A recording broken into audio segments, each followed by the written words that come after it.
Yooyyaa ashamaa akkam jirtu kabajamtootaaf hordoftoota qophii keenya. Nagaaf jaalalli tokkummaan bakka jirtan hundaatti hunda keessaniif haa ta'u jechaa guyyaa har'aallee seenaawwan nama barsiisan bashannansiisanii keessaa tokko isiniif qabadheen dhiyaadheeraatii hanga xumura qophii kanaatti laayikii fi sheer akkanumallee sabskiraayib gochuun na waliin tura. Hedduun keessan viidiyoo nama gadhiisaa jirtu nu dhaqqabaan jirtu jettanii barreessaa jirtu. Isin viidiyoowwan yeroo daawwattan laayik kan hin goone yookiin immoo sabskiraayib gootanii mallattoo all notification kan jedhu kan hin tuqannedha. Dhuma seenaa kanaa booddee odeeffannoo sharafa baankii fi gabaa gurraachaa isiniif qabadheen dhiyaadheera. Hanga xumura qophii kanaatti isin waliin kanan turu ani Gammachiis Tashoomeeti. Kallachumaan gara seenaa guyyaa har'aatti. Eebba abbootii manguddoo namoota ol deemanii keessaa gaafa nu eebbisan galgalli keen badiin kan ganama si bareeche galgalas si haa bareechuu kan jedhu keessa jira. Galgalli aduun erga dhiitee yookiin immoo halkan jechuu miti. Eega umriin keenya deemee gadi jennee ol jechuu yeroo dadhabnu fiignee utaallee buufachuu waan horanne walirra naquun yeroo ulfaatu harki keenya dhumee harka namaa yeroo eeggannu humni keenyi hojjetee nu jijjiiruu mitiitii bakka teenyarraatiyyuu ol ka'uuf gargaarsi namaa yeroo nu barbaachisu dullumni jaarsa jaartii ta'uun galgaladha. Isoo bara kana keessa yoo carroomanidha iyyuu mitiiree galgala kan ga'an waggaa 10 duubumatti deebinee yoo laalle baruma keenya keessa wantoota hedduu jijjiiraman ni argina. Namoota nuti beeknu waggaa 10 kana keessatti lubbuun isaanii darbe isaan daganne lakkoofne iyyuu bira gahuu hin dandeenyu. Hiriyaan waliin dhalannee waliin guddanne of biraatii dhabne galgala otoo hin gahin ganamumaan of harkaa dhabne baay'ee jira. Mana barnootaa keessatti barnootaan sadarkaadhaan isatti isheetti namni gitu hin jiru. Bifa kanaan yoo jabaate yookiin immoo yoo jabaatte egereensaa egereen ishee ifaadha iftuudha kan jennee fi nama baay'ee jira.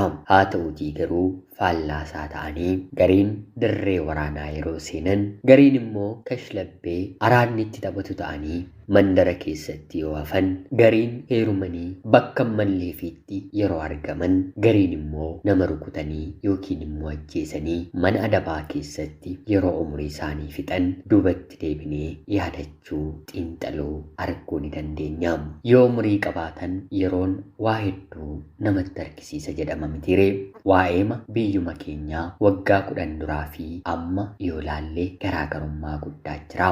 Waggaa 10 dura yuunivarsiitii mana barumsaa hedduurraa lolatu ka'a. Ilmaan Oromoo bakka hundatti manca'a. Mirga namummaa fi mirga dimokiraasii eegsifachuuf manni hidhaa Qilinxoo mooraa yuunivarsiitiin ol barattoota qabatee argina.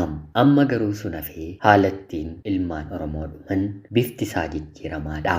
Kaleessa namni kun qabsaa'aa gaashaadha. Mirga sabasaaf haga dhumaatti ni falmata namni jennu amma aangoo maallaqaa argatee afaansaa waa biraa ta'ee garaasaa guuttatee uummata isaa yeroo dagatu ni argina. Galgala gahuu mitiitii waggaan 5 waggaan 10 iyyuu jijjiirama baay'ee qaba. Waaqti galgala ofii naman balleessiin malee galgala gahanii kan badaa jiran kan badan hawaasa keessatti kan arginu namoota hedduu kaasuu ni dandeenya. Ilma yookiin immoo intala galgala abbaa ishee jibbitee qabeenya dhaaluuf du'a abbaa fi haadhaa waaqaan kan kadhatan baay'ee isaanii jira. Galgalli isaanii geenyaan dhukkubsatanii siree irratti kan hafan yaalamuudhaaf maallaqni xiqqoo qofa isaan barbaachisee haa ta'uutii garuu ijoolleen garaa kan itti jabaatan siree irratti kan rakkatan galgala keessaa kan badan har'as baay'ee jira. Yeroo aangoo argatanitti immoo fayyadamuun bara gameessummaa isaanii yakka hedduu kan dalagan biyya kan miidhan biyyarra kan ejjetan umriin guutuun hidhaan itti murteeffamee mana adabaa keessatti murtee umrii guutuu kan fudhatan adabaman namoota hedduu jira. Galgalli waan laayyoo miti. Galgaluma sana yeroo beekan waan galgalaa murteeffachuun ni ulfaata. Galgalatti kan murteeffatan kan hin oolle yoo dhufe du'a qofaadha. Anis waa malee durseen waa'ee galgalaa haga kanaa waaqanne. Maatiin ishee baay'ee sooressa qabeenya hedduu kan horatan mucayyoo baay'ee bareedduu tokkotu ture. Mucayyoo kanaaf maatiin isaanii kunuunsa addaa kennuufi qixxee hawaasa ijoollee naannoo isheetiin hin guddanne. Wanti nyaattu, wanti dhugdu of eeggannoo cimaan karaa maatii ishee fi akka ishee gargaaraniif namoota qacaramaniin kan taasifamuufidha. Gargaarsi taasifamuu fi mirga namummaa ishee qofaan otoo hin taane dirqama isheellee akka bartuuni. Maatiin ishee maatii jaboo waan ta'aniif haatiif abbaan ishee barnoota amantaallee manatti seeraan akka barattu, seeraan akka qayyabattu, gaafa guddatte ishee sirreessuuf qajeelchuuf bakka guddaa akka inni qabu akeekkachiisanii barsiisaniiru. Yeroo hedduu ijoolleen sooressaa maatiin quufaa barnoota amantaadhaaf bakka guddaan qabanii yoo dhukkubsatan mana yaalaatti fiiguu sanuu qarshii guddaa bakka kanfalamutti. Haa ta'uutii garuu mucayyoo kanaaf kan taasifame gaafa dhukkubsatte mana amantaa deemuu, kadhachuu, waaqaaf sagaduu, jilgeeffachuu maatiin sooressi kun intala isaanii barsiisaniiru. Haatii fi abbaan ishees dhala kan qaban ishee qofaa. Qabeenya isaanii gara fuulduraatti illee dhaaluu kan danda'u ishee waan ta'eef itti gaafatamummaa kana hundumaa itti kennamee baachuun ulfaatuu waan ta'eef waa hundaan qara ishee godhanii dubartii abshaala bor warraaf taatu ta'anii ishee qaraniiru. Kanaan yeroo umurii ishee waggaa 14 haga 20 keessa jirtuttis dargaggoonni hedduun mucayyoo kanaaf gaaffii jaalalaa dhiyeessu. Haa ta'uutii garuu wanti kun na fayyadamoo nan fayyadu jettee mucayyoon bareedduu kun gaaffii jaalalaa eenyuufiyyuu otoo hin deebisiin dura haadhaaf abbaa ishee deemtee mari'atti. Umrii kanatti jaalallee qabachuun sirrii moo sirrii miti? Jaalalleen har'an qabadhee bor gaa'ela koof hinnaaf kaa'amoo calluma jedhee yeroo koo balleessuufi jettee maatii ishee gaafatti. Maatiinis itti gaafatamummaa dhala isaanii karaa sirriirra kaa'uu waan qabaniif kuni fedhii dhuunfaa keetiin kan murtaa'udha. Haa ta'uutii garuu umrii kana gidduutti hariiroon jaalalaa eegalamu harki caalaan isaanii miira irratti kan hundaa'e malee laphee qulqulluutiin si jaallachuuf kan dhufu gonkumaa argachuun baay'ee ulfaataadha. Yoo tarii dhuguma si jaallatan immoo ilma dhiiraaf haga waggaa 25tti miirri isaa tasgabbaa'uun waan ulfaatuuf karaa jaalalaa sitti dhufee kabaja kee irratti immoo miidhaa sirratti fiduu danda'a jechuun isheetti himu. Mucayyoon kunis gorsa haadhaaf abbaa ishee jalaa hin baatu mitiire. Umurii 14 haga 19 qabdutti dhiira kamirraayyuu gaaffii jaalalaa dhiyaatee fi gonkumaa tole jettee fudhattu. Namni na jaallachuu barbaade na waliin ta'uuf fedha qabu amma gaaffii jaalalaatiin karaa garaa gaafatee na dhiphisa otoo hin taane ergan baradhee eebbifamee fixee naaf dhiyeessuu danda'a. Hanga sanaatti kan na obseef ani eeyyamamtuudha jettee yaada mataa ishees itti dabaltee kan ishee gaafataniif deebisti turte. Deebii ishee kana ijoolleen dhiiraa ishee jaallatanis kabaja ishee balleessuuf karoorsanii sobanii jaallataa fakkaatanis baay'ee isheetti aaru, baay'ee isheetti gubatu. Ati maatiin kee sooressa waan ta'aniif nuti immoo ilmaan hiyyeessaa hanga maatiin kee qabeenya qaban qabaachuu waan dandeefidha jechuun ishee komatu. Barnoota isheetti illee cimtuu waan taateef abbaan kee qabeenya waan qabuuf barsiisaa gosa gosaan qacaree si barsiisaa kanaaf cimte malee nu caaltee miti jechuun inaaffaa qabanillee ibsuufi dhugaatti abbaan ishee barsiisota hedduu qacareeraafi. Haa ta'uutii garuu kallachuma maatiin ishee guddisantu baay'ee sirrii fi maatii kamiifuu filatamu waan taateef dubartii abshaala baay'ee cimtuu taate. Kanaan otuma jiraatanii otuma barnoota ishee barattu ijoolleen dhiiraa otuma ishee rakkisanii isheenis otuma isheen didduu waggoonni lakkaa'amanii barnoota digirii ishee xumuruuf waggaan tokko qofa ishee hafe. Yeroo kanatti ture kallattiin jireenya kan ishee fi kan maatii ishee guutummaa guutuutti kan jijjiirame. Balaa lolaan hamaa biyya isaaniitti ka'ee ka'uu qofaan kan dhaabbate otoo hin taane haati abbaan otuu mana keessa jiranii haadhas abbaas manas qabeenya kan jedhamu ofirraa kan qaban hunda intala isaanii ishee dubaraa kana malee lolaan fudhatee deeme. Yeroo kanatti mucayyoon kun yuunivarsiitii baratti biyya biraa waan tureef naasuu maatii ishee dhageessee gara biyyaatti dhufte. Dheekkamsi yookiin immoo lolaan dhufe akka biyyaatti waan ta'eef homaa gochuu hin dandeenye. namoota lolaadhaan fudhataman barbaaduuf baraaruuf yaaliinis ni taasifama mitiire. Haati du'aa isheetu argame. Abbaan garuu gufuun uffata isaa jalaa qabee lolaan sun fageessee akka isaan fudhanne waan gargaareef miillii fi harki isaa dhakaa gudeelcha lolaa sana keessa deemuun caccabe. Lubbuun isaa garuu fayyaa ta'e. Kanaan mucayyoon kunis abbaa ishee hafe qabattee maallaqa of harkaa qabduun mana yaalaa geessitee isa yaalchiste. Harkii fi miilli cabe umurii sanatti deebi'uu waan hin dandeenyeef lubbuun sammuun fayyaa ta'anii haadha isaanii boqoteef bo'anii manni isaaniis waan diigameef gargaarsaan mootummaan biyya sanaa namoota lolaa kanaan miidhamaniif mana ijaarame keessa jiraachuu jalqabanii. Abbaan ishee hin deemu hin hojjetu siree marra ciisee oola. Kanaan mucayyoon kunis akkatti abbaa ishee bifa kanaan dhiistee gara yuunivarsiitii deemtus dhabde. Jireenyi kaleessa gannata fakkaatu al takkaatti si'oolitti jijjiirame. Mucayyoon umurii ishee guutuu beeluun beekne beela'uu jalqabde. Wanti nyaatamu wanti dhiqamu karaa kamiiniyyuu ni dhibe. Namni kaleessa maatii kana beeku gargaarsaaf jaalalaan otoo hin taane baga hiyyoomtaniin baga harka qullaatti haftaniin isaan simachuu eegale. Kanaan mucayyoon garraamiin miskiinni maatii ishee yeroo qabaatan bifa addaatiin guddisanii kuni otoo nani lubbuun jiruummaa lubbuun abbaa kiyyaa hin darbu jettee barnoota ishee addaan kutuun hojii garaagaraa hojjechuu eegalte.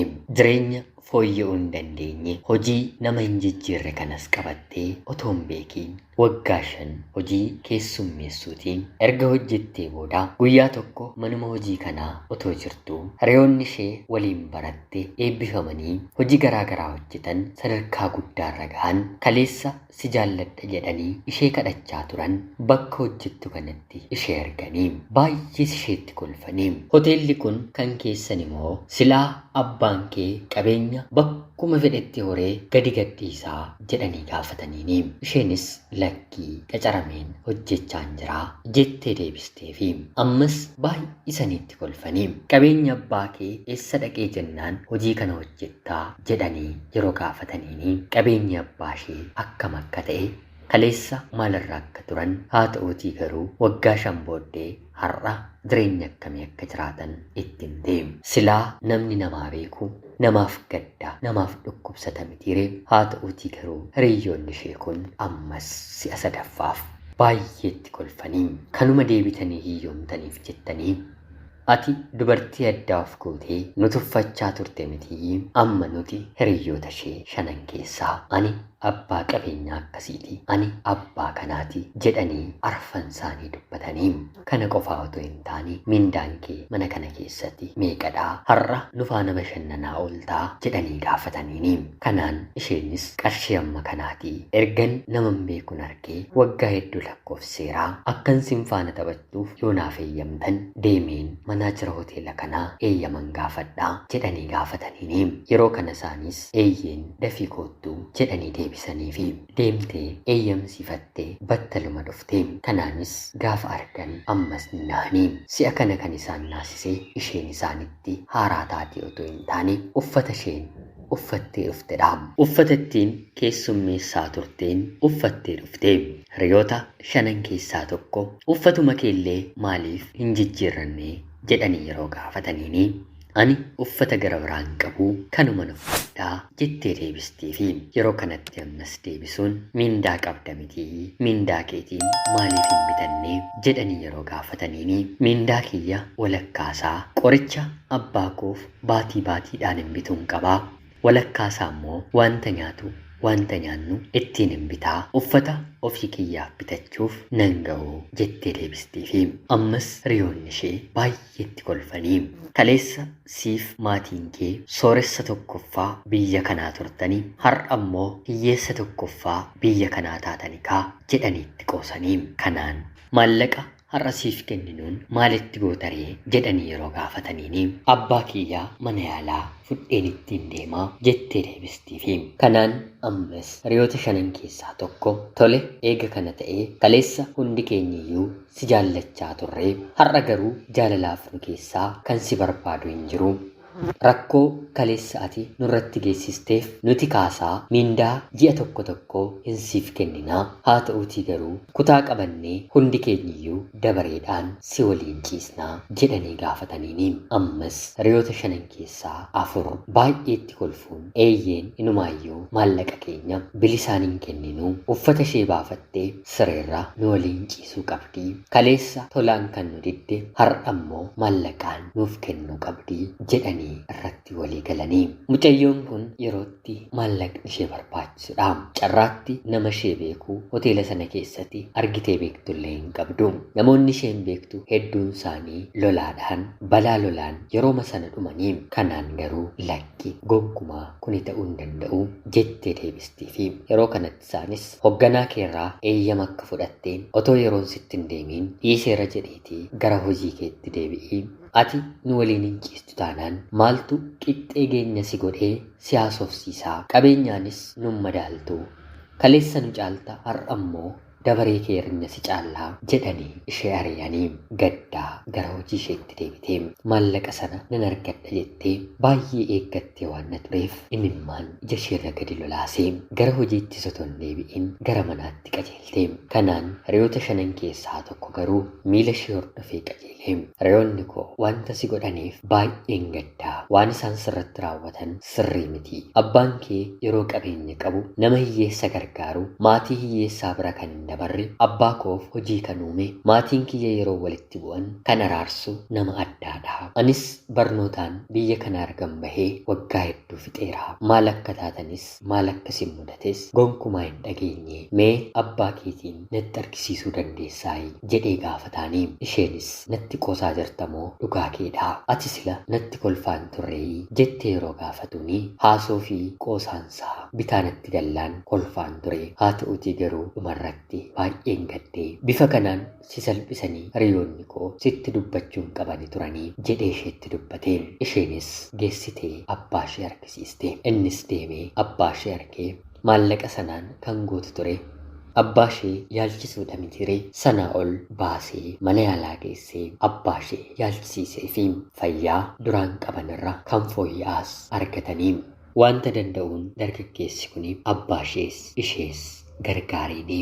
Kanaan yeroo booddee mucayyoo bareedduu rakkinni fokkistuu ishee godhe kanaafi dargaggeessi kun walitti dhiyaachaa dhufuun abbaa ishee kan eeguu fi waggaa tokkoof nama qacaree fi barnoota ishee waggaa 5 dura adda kuttee deemtee barattee xumurtee hojiis argattee waliin dubbachuun rakkoo ofii waliin hubachuun walitti dhiyaachuun jaalala uumame jiree dargaggeessi kunii fi mucayyoon kun wal jaallatanii waggaa 2 booddee immoo gaa'ela isaanii raawwatanii. Har'a wanta gaariis wanta hin taanes gochaa gaariis gochaa hin taanes raawwachuu dandeenya. Galgalli keenya garuu harka Rabbii irra jira. Har'a gaarii waan nagooneef galgala gaariin qofti nu mudata jechuu miti. Balaan dheekkamsi biyyaaf dhufe galgala keenya balleessuu ni danda'an. Dhaamsa qophii keenya sa'aatii kanaati.